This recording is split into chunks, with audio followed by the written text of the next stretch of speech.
আসসালামু আলাইকুম রহমতুল্লাহি বারাকাতুহু। আমাদের ধারাবাহিকভাবে ক্লাস চলতেছিল। ধারাবাহিকতা রক্ষা করার জন্য আমি কিছু ভিডিও ইউটিউবে আপলোড দিতেছি। আম, ভিডিও মাঝখানে কিছুদিন দেওয়া হলো না, 2-3 দিন। তো ইনশাল্লাহ ভিডিও সবগুলোই পাবেন। আমি চেষ্টা করব দিনের খাতিরে আমার দ্বারা অন্ততপক্ষে কেউ কিছু শিখুক, এটা আমার ছোটোবেলার চাওয়া। যতটুকু শিখি আমি মানুষকে সেভাবে শেখানোর চেষ্টা করি। যতটুকু আমি যেভাবে বুঝি তার থেকে কীভাবে যত সহজে বোঝানো যায় আমি নিজে আবিষ্কার করার চেষ্টা করি, যে হয়তো বা এইভাবে বোঝাইলে সামনের মানুষটা আরও ভালো বুঝতে পারবে। যতদূর সম্ভব আমি চেষ্টা করি, বাকিটা আল্লাহর ইচ্ছা। আল্লাহ দোয়া করবেন, আল্লাহ যেন আমাকে মানুষকে বোঝানোর মতো আরও তৌফিক দান করেন। এটুকু দোয়াই আপনাদের কাছ থেকে পাওয়া আমার। তো আমরা আজকে সূরাটা পড়াবো, এটা হচ্ছে সূরা ফালাক। বিগত আমরা যেই ব্যাকরণগুলো শিখছি ওই ব্যাকরণের আঙ্গিকে আমরা শিখব। হ্যাঁ, আমরা ব্যাকরণের বাইরে কিছু শিখব না। আপনারা পুরা কোরআন ঘেটে দেখবেন, আমি যা শিখাইছি এর ভিতরেই সব। তাই ইনশাল্লাহ এই বেগিনার লেভেলের একটা ক্লাস আমি দিব। ওই ক্লাসটা করলে যারা একবারেই পারে না তারাও ইনশাল্লাহ খুব ভালোভাবে কোরআন তেলাওয়াত করতে পারবে, আমি আশা রাখি, যদি চেষ্টা থাকে আর আল্লাহ সহায় থাকেন। বিসমিল্লাহির রহমানির রহিম। কফ লাম পেশ কুল। কফ লাম পেশ কুল। আমি সূরা নাস আর নাসের ভিডিওতে আমি বলছিলাম যে যদি এমন হয় যে কাফ লাম পেশ কুল আর কফ লাম পেশ কুল দুটার মধ্যে কিন্তু পার্থক্য আছে। দেখেন, এই যে কাফ, আমি এটা আগেও ভিডিওতে দেখাইছি, কফ লাম পেশ কুল। হ্যাঁ, আর এই জায়গা আছে, এই জায়গা হচ্ছে কাফ লাম পেশ কুল, আর এটা হচ্ছে কফ লাম পেশ কুল। যদি আপনার কুল আর কুল এই দুইটার যে পার্থক্য করতে না পারেন, দেখেন কি অর্থ দাঁড়ায়। এইটার মানে কি? এইটার মানে হচ্ছে খাও। এটার মানে কি? খাও। আর আমাদের সূরার মধ্যে যেটা আছে এটার মানে হচ্ছে বলো। তাহলে খাও আর বলো কি এক হইল? কোনোদিন এক হলো না। হরফের উচ্চারণ খুবই জরুরি জানা। হরফের উচ্চারণটা আপনারা শিখবেন, মাখরাজ শিখলে হরফের উচ্চারণ পারা যায়। কফ লাম্পেশ কুল, কুল, কুল। হামজা জবর আ, আইন ও পেশ উ, মধ্যে তবাই। কেন? আমি প্রত্যেকটা ভিডিওতে দেখানোর চেষ্টা করি, বারবার আপনাদের রিমাইন্ডার দিই, বারবার আপনার মাথার ভিতরে এটা ক্যাচ করাই যে আমাদের পেশের বাম পাশে যজমওয়ালা ওয়াও আসলে এক আলিফ টানতে হবে। আমার বারবার বলার উদ্দেশ্য এটাই। আপনি বিরক্ত হইতে পারেন, কিন্তু বারবার বলার উদ্দেশ্য হচ্ছে মানুষ শুনলে আরও বেশি মনে রাখতে পারে বেশি। হ্যাঁ, এই কারণে বারবার বলি আউ, আউ, আউ। শোনা খুব জরুরি। আপনি আমার পড়াগুলো শুনবেন, দেখবেন আপনার পড়া 60-70% হয়ে যাবে, বাদ বাকিটা আপনি নিজে নিজে পড়তে পারবেন। দেখেন, আল্লাহ ইচ্ছা করলে ডাইরেক্ট মুহাম্মদ সাল্লাল্লাহু আলাইহি সাল্লামের উপরে কোরআন নাজিল করতে পারতেন, কিন্তু করেন নাই কেন? জিবরাইলকে দিয়ে পাঠাইছেন।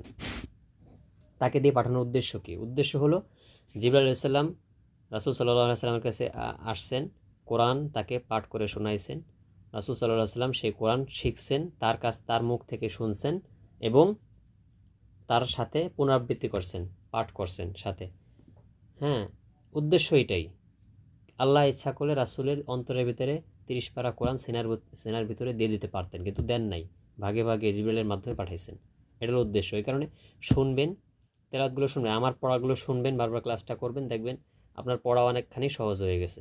নিজে পড়া থেকে শুনবেন, আমারটা শুনে শুনে পড়বেন, দেখবেন যে ওই 80% তো ক্লিয়ার হয়েই যাবে। আউ, জাল পেশ দু, উল, আউযু, বাজের বি, রব আজবর রব, উল আউযু বি রব। এখানে জু পড়ে অনেকে, উল আউযু পড়ে না, জু না, উল আউযু নরম করে, উল আউযু বি রব, বা লামজের বিল, ফাজবর ফা, লামজবল্লা, কফজের কি। এখানে আমরা ওয়াকফ করব। তাই ওয়াকফ করার কারণে আমরা একটা সাকিন দিয়ে পড়ব। আর সাকিন দিয়ে পড়ার কারণে আমরা জানি কফ ত বা জিম দাল, কফ ত বা জিম আর দাল, এই 5টা হরফে যদি সাকিন হয় কলকলা করে পড়তে হয়। তো এইভাবে পড়ার জন্য এই সাকিন দিয়ে পড়ার কারণে আমাদের এখানে কি করতে হচ্ছে, কলকলা করতে হচ্ছে।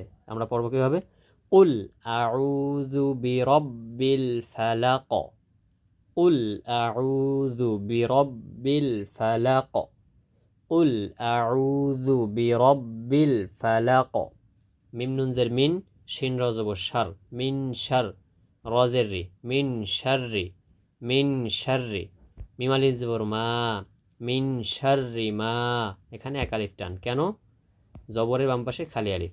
মিন শাররি মা, খ জবর খ, লাম জবর লা, কফ জবর ক, খলাক। এখানে কি আমরা সাকিন দিয়ে পড়ছি, এই কারণে অক্ফ করছি, সাকিন দিয়ে পড়ছি, এই কারণে কলকলা করলাম। মিন শাররি মা খলাক, মিন শাররি মা খলাক। ওয়া জবর ওয়া, মিম নুন জের মিন, শিন র জবর শার, ওয়ামিন শার, ওয়ামিন শার, রজের রি, ওয়ামিন শাররি। গয়ন আলিফ জবর গ, দেখেন এখানে এক আলিফ টান, জবরের বাম পাশে খালি আলিফ। গ সিন জের সি, কফ দুই জের কিন, গ সি কিন, শাররি গ সি কিন, ওয়ামিন শাররি গ সি কিন। হামজা জের ই, দাল আলিফ জবর দা, ইদা মধ্যে তবাই, জবরের বাম পাশে খালি আলিফ। ইদা, ইদা, ওয়া জবর ওয়া, কফ জবর ক, বা জবর বা। আমরা এখানে কলকলা করলাম, কেন, ওয়া কবে সাকিন দিয়ে পড়ছে, এই কারণে আমরা এখানে অক্ফ করছি বা থামছি, আয়াতের শেষে আসছে, হরকতের উচ্চারণ বাদ গিয়ে সাকিন দিয়ে পড়লাম, ব্যাস, এটা সহজ হিসেব। যেখানে আমরা হরকত দেখবো, এখানে অক্ফ করতে হইলে আমাদের হরকত উঠিয়ে সাকিন দিয়ে পড়তে হবে। আর সাকিন যদি কফ ত বা জিম ডাল এই 5টা হরফের কোনো একটা হরফে আসে, আমরা সেই ক্ষেত্রে কলকলা করে পড়ব। ক্লিয়ার? ইদা ওয়া কবে, এইভাবে। ওয়ামিং শাররি গাসিকিন ইদা ওয়া কবে, ওয়া জবর ওয়া, মিম নুন জের মিন, ওয়ামিন শিন র জবর শার, ওয়ামিন শার, রজের রি, ওয়ামিন শাররি, ওয়ামিং শাররি। এরপর দেখেন আবার নুনের উপরে তাসদিদ আছে, শিন র জবর শার, র নুন জের রিন, দেখছেন মাঝখানে একটা আলিফ আছে, লাম আছে, এদেরকে বাদ রেখে নুনকে গিয়ে ধরলো, কেন ধরলো, তাসদিদ আছে, তাসদিদের পাওয়ার বেশি। মাঝখানে হরকত আর তাসদিদ, এর মাঝখানে যাই থাক, এরা কোনো সম্পর্ক মানে না, হরকত আর তাসদিদ এরা বরাবর চলবেই। র নুন জের রিন, ওয়াজিব গুন্না, নুন জবর না, নুন ফা জবর নাফ, অমিং শাররিন নাফ, ফা আলিফ জবর ফা, এক আলিফ টান, তা থা আলিফ জবর থা, এক আলিফ টান, জবরের বাম পাশে খালি আলিফ, এই কারণে। ওয়ামিং শাররিন নাফাসা, তাজের তি, ওয়ামিং শাররিন নাফাসাতি, ফাইয়াজের ফালামজের ফিল, দেখেন এখানে কিন্তু ইয়ে আছে, দেখছেন ইয়েটা কিন্তু বাদ চলে গেছে, কেন গেছে, এখানে একটা জিনিস লক্ষ্য করবেন, যে কোনো শব্দের শুরুতে আলিফ লাম যদি থাকে, ওই লামের উপরে সাকিন থাকলে মাঝখানে ইয়ার কোনো দাম থাকে না, ইয়ে আসুক ওয়াও আসুক, কোনো কিছুর দাম থাকবে না, এটা খেয়াল রাখবেন। ফালামজের ফিল, এই ইয়ে বাদ যাবে চলে, ফিল। যদি আপনি ইয়া মিলাতে যান, দেখেন আপনি যদি ইয়া মিলাতে যান, ফি, এটা ফি হয়ে যাবে, টান হয়ে যাবে, কিন্তু আপনি তো এরপরে এসে ফির সাথে আলিফলামকে কীভাবে মিলাবেন, কোনো উপায় আছে, কোনো উপায় নেই, এই কারণে এই ইয়ে বাদ যাবে, ফা সোজা গিয়ে লামকে ধরবে, ফালামজের ফিল, আইন পেশ ও, কবজর ক, দালজের দি, এখানে অক্ফ করলাম, সাকিন দিলাম, ব্যাস, ও ক দে, দালের উপরে সাকিন দিলাম, এই কারণে কলকলা হলো। ওয়ামিন শাররিন নাফাসাতি ফিল উকাদ, ওয়ামিন শাররিন নাফাসাতি ফিল উকাদ। ওয়া জবর মিম নুন জের মিন, ওয়ামিন শিন র জবর শার, রজের রি, ওয়ামিন শাররি, হা আলিফ জবর হা, মধ্যে তবাই, এই যে জবরের বাম পাশে খালি আলিফ, হা এক আলিফ টান, সিনজের সি, দাল দুজের দিন, হা সি দিন, হামজাজের ই, দাল আলিফ জবর দা, ইদা, হা সি দিন ইদা, এক আলিফ টান, দেখছেন জবরের বাম পাশে খালি আলিফ, এই এক আলিফ টান কত জায়গায় আসছে, ইদা, হা জবর হা, সিন জবর সা, দাল জবর দা, হা সা দা, কিন্তু আমরা অক্ফ করব, আমরা সাকিন দিয়ে পড়ব, সাকিন দেওয়ার কারণে দালে যদি সাকিন পড়ে, কফ ত বা জিম দাল 5টা হরফে সাকিন হইলে কি করতে হয়, কলকলা করতে হয়। ওয়ামিন শাররি হাসিদিন ইদা হাসাদ, ওয়ামিন শাররি হাসিদিন ইদা হাসাদ, ঠিক আছে। তো আমরা ব্যাকরণ শেষ করলাম, মানে পুরোটা আমরা কি করলাম, একবার বানান সহকারে ব্যাকরণ সহকারে পড়লাম, এখন আমরা রিডিং পড়ব, দেখেন আমার সাথে পড়বেন, দেখবেন ঠিক হয়ে যাবে। কুল আউযু বিরব্বিল ফালাক, একটু ভেঙে ভেঙে পড়বেন, প্রথম প্রথম তো একটু ভেঙে পড়লে আপনার পড়ার শুদ্ধতা বাড়বে। আর যদি একসাথেই অনেকখানি পড়তে যান, হ্যাঁ, বেশি খেয়ে ফেলতে চান, তাহলে কিন্তু কিছুই খাওয়া হবে না, আস্তে আস্তে খাইতে হবে আর কি। কুল আউযু বিরব্বিল ফালাক। ফালাক, কলকলা করছি কেন সবাই জানেন।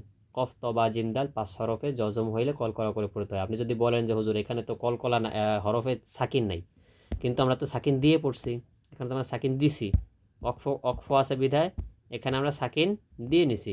এই যে সাকিন দিয়ে নিছি, জেরের উচ্চারণ বাদ যাবে, এটা আমি আগেই বলে দিছি। কুল আউযু বিরব্বিল ফালাক মিন শাররি মা খলাক। মিন শাররি মা খলাক।